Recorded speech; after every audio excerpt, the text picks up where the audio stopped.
From the first ripple at dawn to the endless midnight depths, Asian mythology is filled with sea creatures that are as mysterious as the ocean itself. Today we will explore a remarkable collection of those beings, what they represent, where they come from, and the lessons they carry. This is not a catalog of every obscure local legend, that would be endless, but rather a guided tour through the most influential and widely told sea creatures across Asian mythic traditions. Let us begin with the dragon, a being so central that it anchors many coastal stories. In East Asia, the dragon is not the fire-breathing villain of Western tales, but a guardian of water. Chinese and Japanese dragons preside over rivers, lakes, and the sea, controlling rain and storms. They are often depicted as serpentine, wise, and royal, symbols of imperial power and natural balance. At the same time, stories warn that even these benevolent guardians must be respected. Droughts and floods are reminders of the fragile pact between humans and the water spirits. Closely related are the sea serpents, found across Southeast Asia and the Indian subcontinent. In Hindu and Buddhist cosmology, the naga are semi-divine serpents who dwell in underwater palaces. Nagas can be protectors of treasure and teachers of sacred knowledge, yet they also test human humility. Offering respect at rivers and springs is a recurring theme, an acknowledgement that the world beneath the surface has its own rulers. Moving southward, we encounter the makara, an aquatic chimera common in Indian art and literature. Often shown as a composite of crocodile, fish, and elephant, the makara serves as a temple guardian and a vehicle for river deities. It embodies liminality, the border between land and sea, and reminds us that much of mythology is concerned with thresholds and transitions. In Japan, the sea is populated by yōkai, mysterious spirits with a sometimes playful, sometimes deadly nature. The ningyo, often translated as a mermaid, appears in ancient chronicles.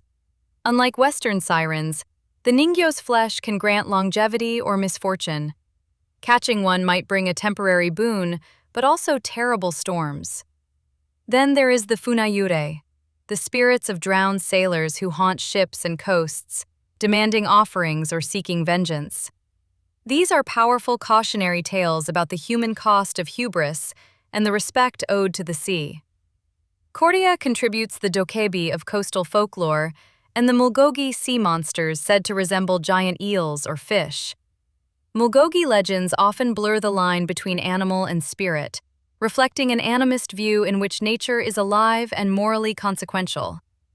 Many Korean stories emphasize contract. Keep your promise to the sea, and you will be rewarded. Break it, and doom may follow.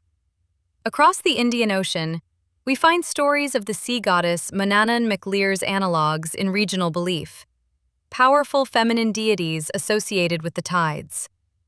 In Southeast Asia, the goddess Dewi Danu in Bali presides over lakes and irrigation. Elsewhere, local water goddesses demand reverence and seasonal offerings, binding agricultural life to aquatic cycles. The ear myths link human survival, rice and harvest, to the moods of water spirits. The Philippines offers its own pantheon of water beings: the sirena, the kapre who dwells in trees by the shore, and the tiyanak in swampy mangroves, each with distinct behaviors and moral lessons. Filipino sea myths often stress community and reciprocity. Fishermen who honor the sea's spirits fare better than those who exploit without restraint. Final, ally, consider the moral contours of these myths. Sea creatures in Asian traditions are rarely mere monsters. The yai personify ecological balance, social norms, and spiritual debts. The yai teach restraint, respect for the unknown, and an appreciation that human prosperity depends on unseen forces. When storms come, communities do not just blame weather. They read them as messages, failures of ritual, neglect of obligations, or imbalances in human behavior. In closing, These sea creatures form a living archive of human interaction with water across centuries and cultures. The yōkai are guardians, tricksters, teachers, and avengers, embodiments of the ocean's generosity and its peril. By studying them, we gain more than colorful stories. We learn a shared ethic about living with the waters that sustain us. Remember this the next time you stand on a shore and watch the tide roll in. Those waves carry centuries of myth, and with them, quiet reminders of how to live in balance with the deep.